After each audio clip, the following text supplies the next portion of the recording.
5,500 Nigerians, including students stranded in Khartoum and other cities in Sudan.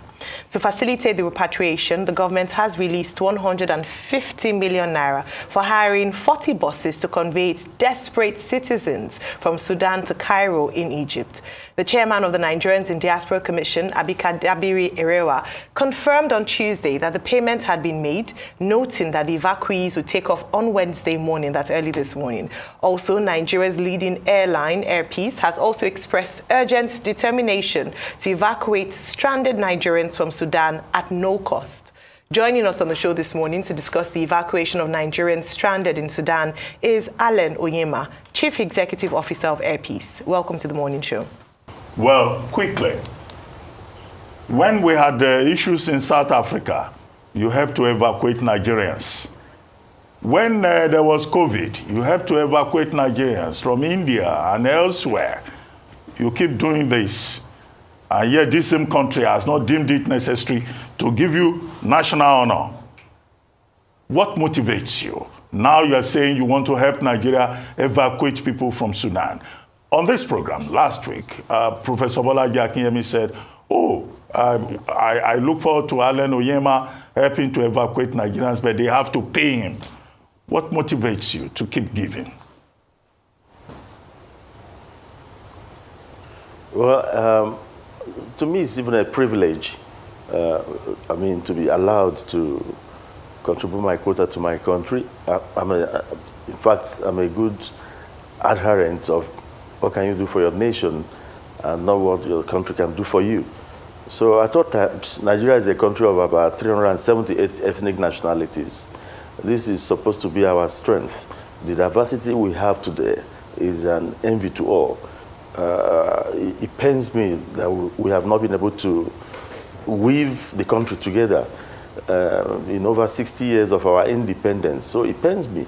So whatever I have to do to encourage people to come together, to promote unity and at the same time encourage broad nationalism as against ethnic and religious nationalism which we have in this country. That is why I do it. I do it because I love this country.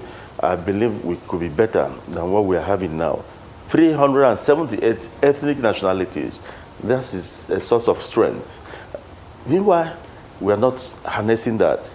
Instead, this blessing God has given us has become an albatross of a kind, and it pains me. So at all times, I like using my God's given blessings to see how I could help my country. It's not about evacuation alone. I laid down my life in the Niger Delta for this country. To me, to date, that is my greatest service to this nation, because Boko Haram would have been a child's play. But I laid down my life and got Niger Delta sorted, and today everybody's enjoying. People have forgotten all that.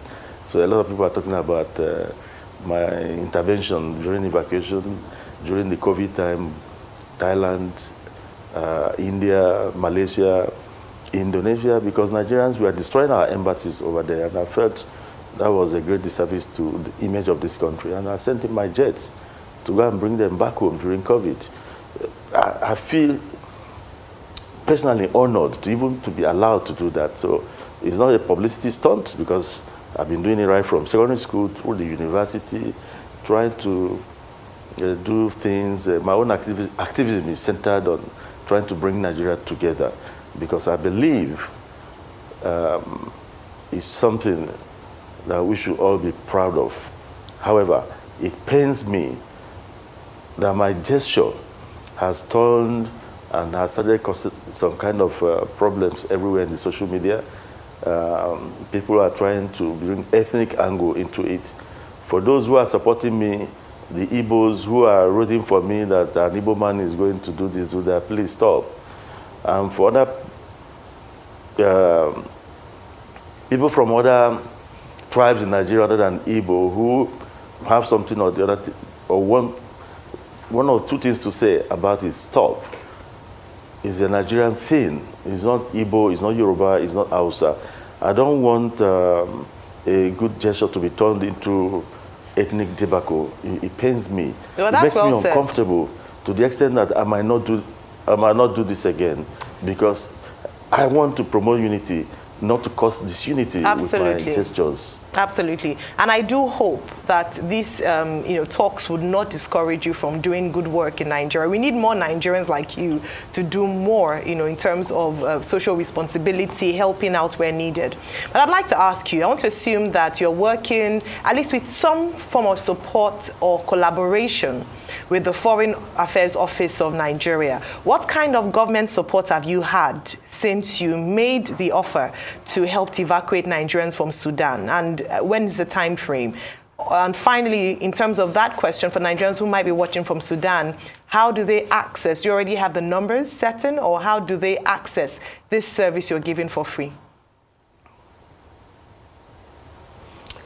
Okay, I've been on the phone with the government officials. I've spoken with the Foreign Affairs Minister 2 days ago, and I've spoken with the Nigeria's ambassador to Egypt, who is the one covering Sudan too. I've spoken with them, and this morning I was on phone to the DG of NEMA, the National Emergency Authority or something. I've spoken with him, and we are planning to deploy on Friday. I wanted to do it today, if possible, but I was told it will take 2 days before they get to Egypt from Sudan by road. Last night they told me the buses had left, but it will take 2 days. I wanted to deploy this night. So I'll be deploying on Friday, and maybe on Thursday night I might send about 3 jets out to Egypt, if possible. I just pray no country will delay us with overflight permit issues, so that we can get there on time and start moving our people immediately. I may send in about 3 planes at a time.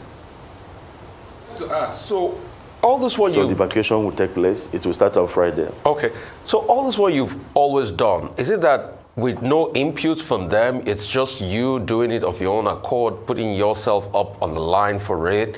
Because this is national service, and this is heroism when you look at it, So this one, you're deploying 3 jets. Are they going to pay you for it, or it's just your own volition, what you can do back for the country you love? I told them, and just as you must have read in the media, it's free of charge. They're not paying you anything, no recourse to nothing from the federal government. It's just you giving back. Yes, I've never asked anybody to give me a dime, and nobody has offered me. Well, Mr.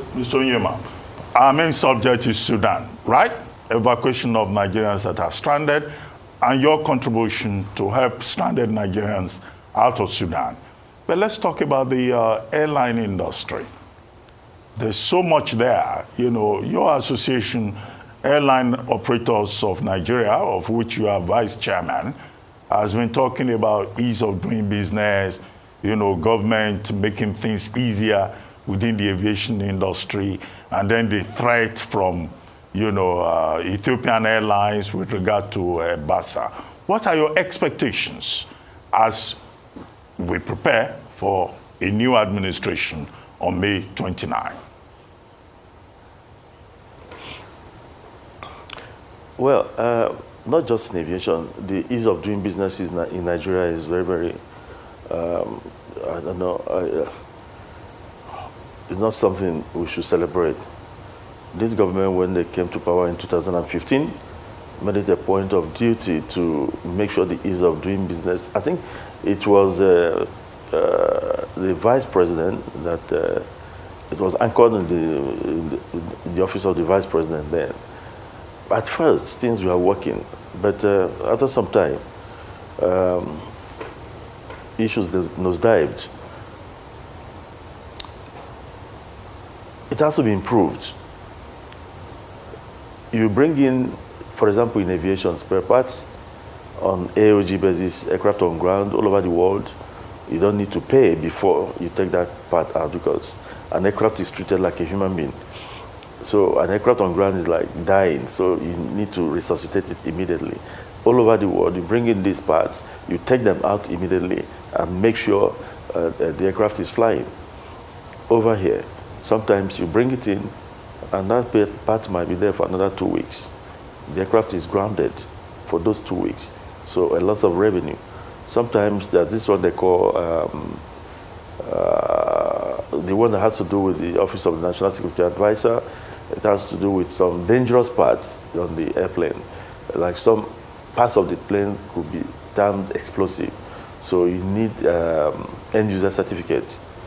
I remember one of my airplanes being on ground for 2 months before we were able to get that, to bring in the parts. So things like that shouldn't happen. There are so many. What about the airport infrastructure? They need improvement. This regime has tried, they opened some airports and other, but there are still more for the incoming government to do.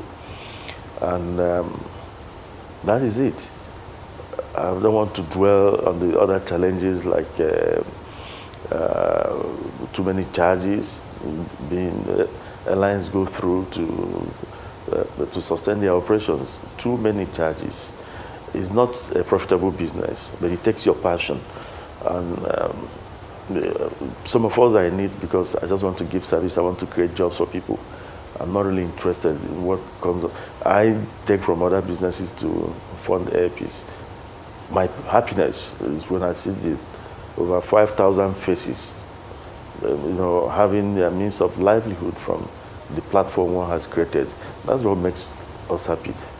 And I speak for other airlines too. The owners of the other airlines are not making anything, but it takes their passion. In AON, you find the most patriotic Nigerians, because what they are giving out, they're just spreading their God-given wealth for everybody to use. So we deserve some understanding here. You're a businessman, and I know that you're not in business, despite being very altruistic, you're not in business to just help. You also want to make some money. So I'm hoping that, as you've suggested, the federal government will partner with business owners like yourself to create an enabling business environment. But finally, before we go, I wanted to go back to the question I asked in terms of how can people access, in terms of Sudan for Nigerians there. Is there a special, do you already have the people whom you're evacuating, or is there a way they can contact your office for those who would wait for your jets to come in on Thursday, Friday? The Nigerian embassy in Cairo is working with the evacuees. They've sent buses down. They have the numbers over there.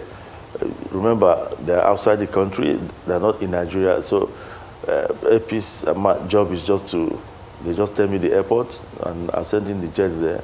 But the Nigerian embassy in Cairo is in close contact with all the evacuees. They know where to assemble. They know they've already gotten into the buses, and I think they're on their way now to. As I said yesterday night, they were on their way to the border, Egyptian border. This morning we were discussing. I don't think the flight will be from Cairo. It might be an airport closer to the border. What I want to find out, I've talked to the DG NEMA this morning.